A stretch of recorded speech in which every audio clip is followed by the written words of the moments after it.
Welcome to Integrity Bites. I'm Darren Murphy from Core Integrity, and joining me today is Karun Gupta from KG&Co Consulting. Welcome, Karun. Thank you, Darren. We're doing a bit of a partner spotlight here at Core Integrity, so we're looking for all of our partners to catch up with us so we can shine a light on what they're doing in their businesses.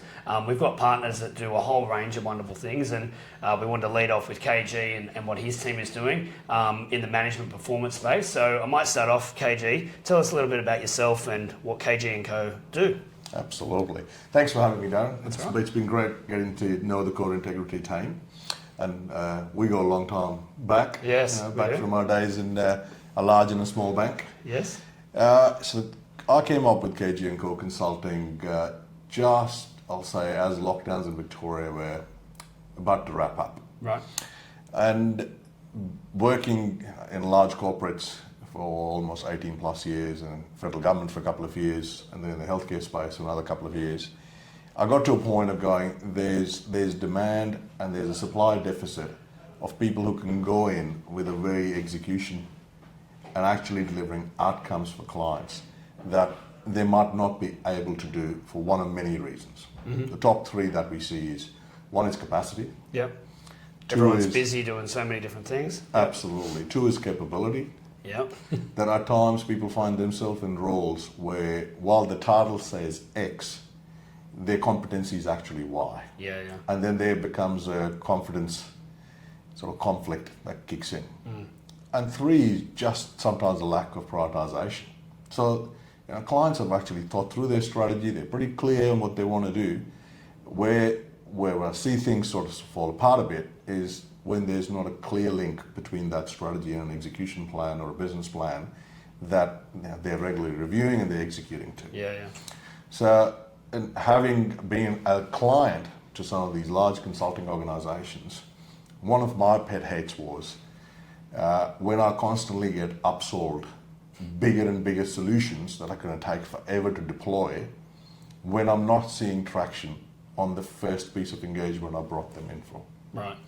So I made a choice that when I go on my own, I set up my own practice, it's going to become a trusted advisor to my clients. Yep. So it's not about volume or many, it's about working with select clients where I know absolutely I can make a big difference, and then having an ongoing relationship where it's about what do the next 2-3 years look like, where can I add value, who else can I bring in, like our relationship that we are building, our alliance is best of breed solutions. Yeah. So if I see there's need for fraud investigations, risk and compliance frameworks, whistleblowing, and everything that you guys are experts in is how do I bring you into the mix and influence my clients thinking that there are better ways of doing these things and there are experts out there who can do that at a very compelling and very effective way at a reasonable and affordable price point, which is often people think, I don't want to spend X, and how am I going to justify?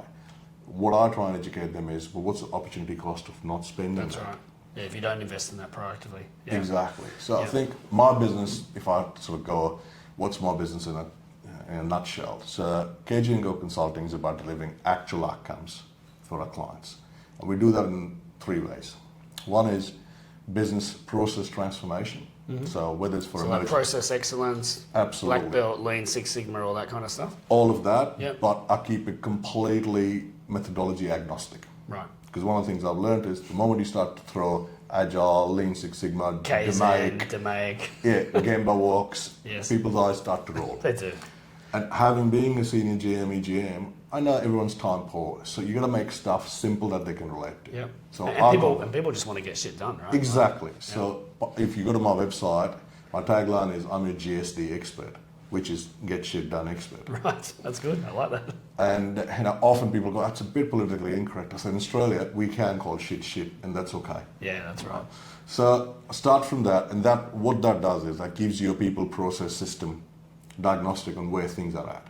So rather than just giving a fluffy recommendations report, I roll my sleeves, my team gets in, and we go, here are the things we've seen that need adjusting. This is what we can adjust. This is what you have to adjust yourself. This is what I can bring someone else into the mix, and you can consider them as an option. So do you get involved with not just, let's say facilitating and identifying issues, but also working through with the exec team to bring it to life? Because I know that we often, whenever you hear about consultants and everything, one of the key things is they land a big 50-page report on your desk about what's wrong with your business, and here is the 28 recommendations, and then they're like, off you go. And I know that our clients, with a lot of things, we just need help alongside with capability to get stuff done.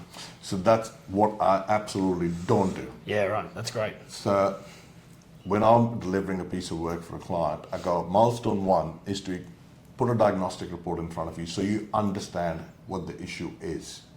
Then get your agreement, your support to go, here's what the execution plan looks like. This is what we will do. This is what we'll train you, build your capability, hold your hand through it, and this is what success looks like. Right. So throughout that deliverable, whether it's 5 milestones, 4 milestones, I'll constantly do temp check surveys. And they're short, sharp, 3-4 questions, just to make sure we're in the right track. And then people feel we're not just dumping a fluffy pictures report on them. Yeah. We're actually holding their hand. It's almost an arm in arm. Yep. That let's get this done. You touched on a point earlier, which we actually use in a bit of our collateral with clients, which we talk a lot about our 3 Cs, which is we give you access to capability, and we give you consistency and process, right? But we also create capacity for you, right? Absolutely. So you touched on that, and I noticed with clients, a lot of their challenges are they don't have a lot of capacity. Because they're all getting asked to do more, particularly executives, HR leaders, risk and compliance folks, right? They're wearing many hats these days. Absolutely. So how do you help in that scenario with that kind of cohort, whether it be executives or other senior leaders? How do you help them? So that's where my second big pillar kicks in. So the first pillar that I talked about was around business process optimization, transformation for mergers and acquisitions of existing businesses. The second pillar is if there is a people or algorithm issue, then it's about building a consistent high-performance algorithm culture. Yeah, and that's hard to do, right? To get it consistent. Absolutely. Without that, you can have the best system, the best process, the best people. It won't deliver the outcomes you want. Right. So that works through a bit of a really structured approach on going, where's the current state, where do we want to get to, what's it going to take, and what disciplines will we put in place, where everyone gets greater job satisfaction, increased productivity, increased customer experience, and there's revenue and bottom line uplift for not just the client, but even people who are over there looking in their teams, looking for career progression, looking for how do they build their leadership expertise. So we go in not just from here's a model, it's here's an algorithm, this is the capability build, this is the exec coaching that you will receive as part of it, and then we make it a bespoke it based on what their current state is. Sure. So if they've already invested in leadership development and it's just about tweaking a couple of things, then it's about, rather than throwing the baby with the bathwater, always part of the diagnostic will go, what's working? Right. What do we need to keep building on? And then what's not working, that's where we go and supplement. So how long do you normally work with clients in that capacity? Like if we're talking about you come into a business, the CEO wants the exec team to perform better, execute against the strategy and be more efficient. How long does that normally look like for you? I know it varies, but for those that don't know, what's it? Absolutely. So if it's purely an algorithm at only the exec team, that could be somewhere between a 6 to 8 week engagement. Okay. Where you do a start, then you do a midpoint, then you do a few short, sharp, then you a bit of individual work, and then you bring it all together. And I like that. That's not I didn't know that was the answer, but I like that because sometimes clients get overwhelmed thinking, here's another massive investment of spend, but also time where you're going to be in my business for the next 12 months disrupting things, right? Yeah, but 6 to 8 weeks to come in and tweak some stuff and get people working. I mean, I think that's nice and short. It's like a short sprint, right? Absolutely. Yeah. And one of the things, and this is what sort of my business and my team brings is, because all of us are not career consultants, we're actually career leaders who've all been in senior responsibility roles, who've now gone and made the choice to go, we want to make a difference, but from coming as an independent player rather than as an employee of the organization, right. Which opens us up to contribute to multiple organizations rather than just the one that's paying our salary. Yeah. So that's really opened our eyes up, and that's the reason I've kept it too short. So one of my opening conversations I always explain is our time is money and is value. So I'm not here to waste your time. Mm-hmm. And that's why I'm going to make everything very clear and very simple. If we don't need to have a meeting, there will be no meeting. If I don't need to give you a pack, there will be no pack. That's good. So they just get filed anyway. So. Exactly. That's right. And if it's a weekly or fortnightly update that the exec sponsor wants, we agree up front. It's going to have 5 pages. Page 1, dashboard. Page 2, what's working. Page 3, what are the challenges? Page 4, what do the next 2 weeks look like? Page 5, do I need support from you? That's it. Yeah. If I'm going to put all the actions on my clients, what's the point of them That's right. You just created more work. engaging me, right? 100%. So this is what I see, what frustrates my clients at times, is they've had people come in before, and no disrespect to any other organisation, but at times they spend so much time embellishing the problem that the client already knows about. At the end of 3 months, 6 months, all they've got is a very pretty, very researched problems report with 27 recommendations that are going to take 3 years to implement. Yeah, look, you could. As you know, we get called in for clients to help them resolve issues, right? Like whether it be investigations or a culture review. I can't tell you how many times when I go through that process, someone in the exec team or the CEO will say, "Oh, here's a report we received 2 years ago from X, Y, Z, and it's this thick, and we've done nothing about it." And because they feel overwhelmed, which is, you've now told me I've got more problems than I already knew, and I haven't got a path to a solution, right? So, Absolutely. yeah, that's helpful. What about you talked about before about some of the, I guess, performance around people's outcomes and coaching. Talk us through Absolutely. that kind of service. So in that second pillar of building a high performance operating rhythm, so there's from having effective business plans to balanced scorecards. So that's all in the what space: effective communication strategy, Yep. visual management boards, where you're tracking your lead and lag indicators, what are your strategic priorities, how are you performing against it. And what's your sense though, when you go into business, a lot of them don't have that stuff squared away, do they? No, they don't. And then what that does is that informs the hypothesis that we start to build when we walk in. Yeah. Right? So if you've got those balanced scorecards everywhere, you go ask someone and they go, "Yep, I know what's expected of me. I know how it's monitored. I know how it's reviewed. I know what's on my one-to-one and what's on my annual review." Then you go, they've got this under control. And by no means, one of the things me and my team do is we never create a problem for the sake of it. Yeah. So So if they got that something's under working control. well, if they're working well, we give them a big tick. Yeah, And we yeah. go, "That's good, keep doing what you're doing." So What percentage of clients fit into that bucket of they've got that stuff squared away? I think it's a matter of consistency. So, and I'm only a small business, and I've only been in place for 18 months. So far, if I had to put a number, it's almost 70-30. So 70 don't have it? Don't have it. Yeah. 30 have it to a degree when it's if I apply a good, better, best lens, have it at a good level, not at a better or best level.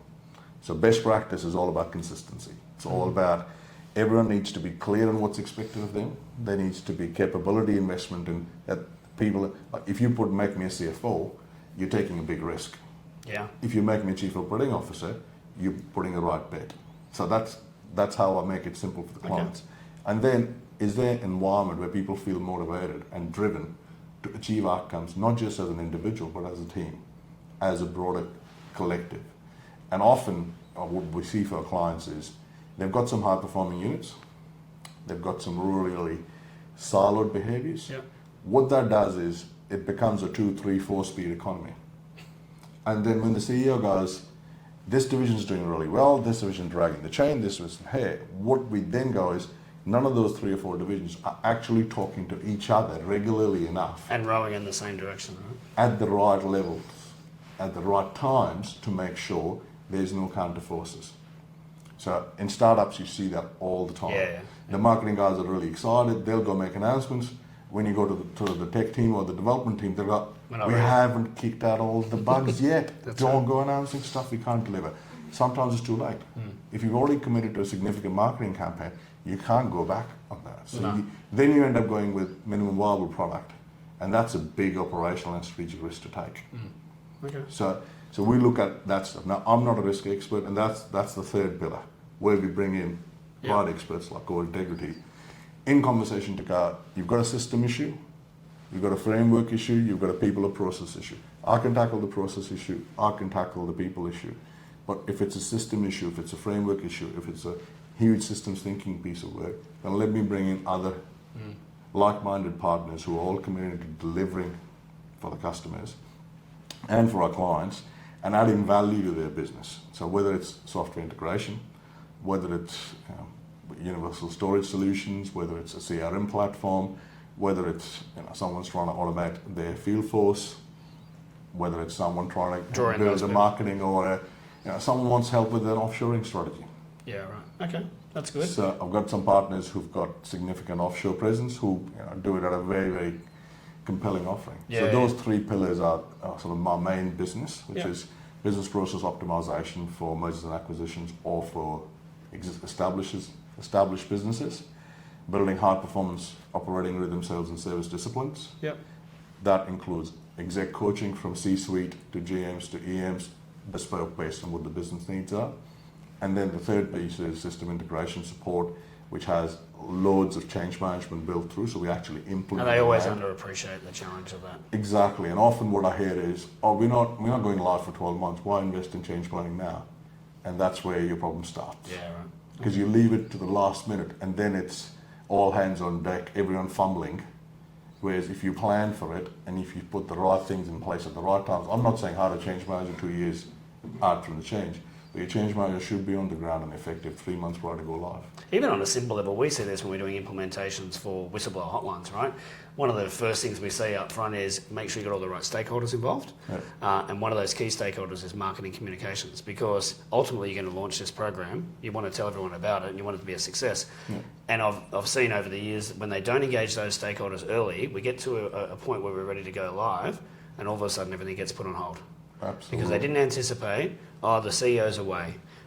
We've got Daffodil Day this week, or we've got Scam Watch week, and we can't fit it in the comms calendar. Exactly. All those simple things, right? So we really try and front load and say to clients, who are all your stakeholders? HR, legal, risk, comms, whatever the case may be. Absolutely. Get them involved in the project early so we can map this stuff out. And even if you don't have to speak to them for 3 months, fine. But at least they know we're launching in April and they start planning towards that.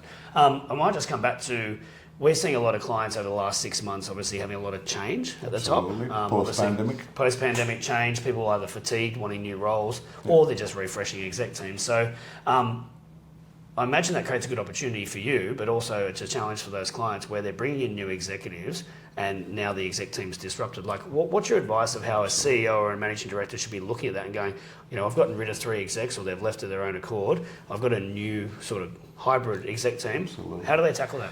So 3 of my clients are actually going through that same situation now. They're different points. So the first point I'll always make to those clients is, don't leave your strategic planning offsite too late. Whenever you've got a shift in your exec team for whatever reason, they left of their own accord, they find another opportunity, you've scaled your business up. Within the first 30 days, you need to bring your team together. Because every time for a C-suite exec, you have movement up or out in your team, you need to think through the forming, norming, storming, performing cycle. Yeah. Because where I see really experienced, high-performing C-suite execs sometimes fall short is they make an assumption That the person will just slot in. that the person that I've hired them for their capability, for their experience, and they will just pick everything up. So it's almost, here's your laptop, here are your keys, here's your phone, off you go. Yeah. And then when you go sit with that exec and go, can I just validate what's your level of clarity of where you're playing the part? Now, the bandwidth is huge. So some people have done that many times. They've got a tried, tested strategy that they apply, that they'll go and do their due diligence. They'll go meet all the stakeholders. They'll look through annual reports and then go, here's what I've got. Here's my 30, 60, 90-day plan. Not everyone's cut from the same cloth. Yep. So as an exec, don't take that risk. Don't make that assumption. So get your team together. Whenever that comes in, make sure you spend enough time for those interpersonal relationships to form. I was going to say, there's even the human element, right? Absolutely. Don't be this shag on a rock, so to get them involved with the family and get to meet everyone so they can build some relationships. Absolutely. So going out for a team dinner together, have a couple of drinks, get someone to facilitate. So one of the things that I do is do leadership offsite facilitation. Yeah. So part of that is sometimes building recovery into it. So Having a dinner or having an offsite activity. Or... Absolutely. So we have a dinner. Then in the morning, I'll go everyone at 6:30 at the pool. So whether it's in the pool, Hopefully not in Melbourne. It's a bit cold. then we go. It's a Let's cryotherapy go to Queensland session. for that. Yeah. It's a cryotherapy session. Well, what that brings out is it plants the seed for team camaraderie, because C-suite often has to go through the trenches together for a long, long time, and if they don't build that sense of camaraderie and brotherhood or sisterhood, it becomes really challenging. Yeah, it does. Yeah. And then you end up tipping on each other's toes. And it creates animosity that doesn't need to be there when Absolutely. people are driving change at different It pace. doesn't need to be there. So That's right. what I also tell my clients is, you think of that, your vision, your purpose, your mission is very clear, your values are pretty clear. But if as an exec, you're not constantly validating how those values are being lived by your exec team, then the issue is going to manifest in many ways. Yeah. You can have a performance issue, you can have a revenue issue, you can have an attrition issue. So having those disciplines in place to go, what's our weekly check-in like? So it's not just the CFO only talks accounting and no one knows what's going on. It's having, yes, everyone needs to be specialised in what they're doing. That's just about running an organisation. But there's got to be a common focus that everyone also needs to discuss. So if the CEO goes, for the next 2 weeks, I want everyone focused on talent, then everyone needs to commit to what are the activities around talent. Yeah. So for CFO, it's not just about the finance group. No. They should be going, actually, I'm going to go see what's happening in operations. I'm going to go see what's happening in risk. And that's where that camaraderie comes to life. Then now that's a week or a fortnight. Then you go, what's happening for this month? What's our comp strategy for the next 6 months? What's our change plan for the next 6 months? What's our capacity? So one of the things that the medium organizations suffer with is they take too much on and then everything gets diluted. Yes. And You're then, doing everything at 40%. and when you look in the rearview mirror at the 12-month mark, we had great plans, great ambitions, we had a really good business plan. How much have we landed? 30%. That's not good enough. No, it's not. If you're anywhere under 70%, you've got to look at, is your operating model working? Well, that OKR sort of TOPS model that they talk about in management consulting is what you want to aim for the stars, but if you're landing at 70%, you're doing pretty well, right? Absolutely. Yeah.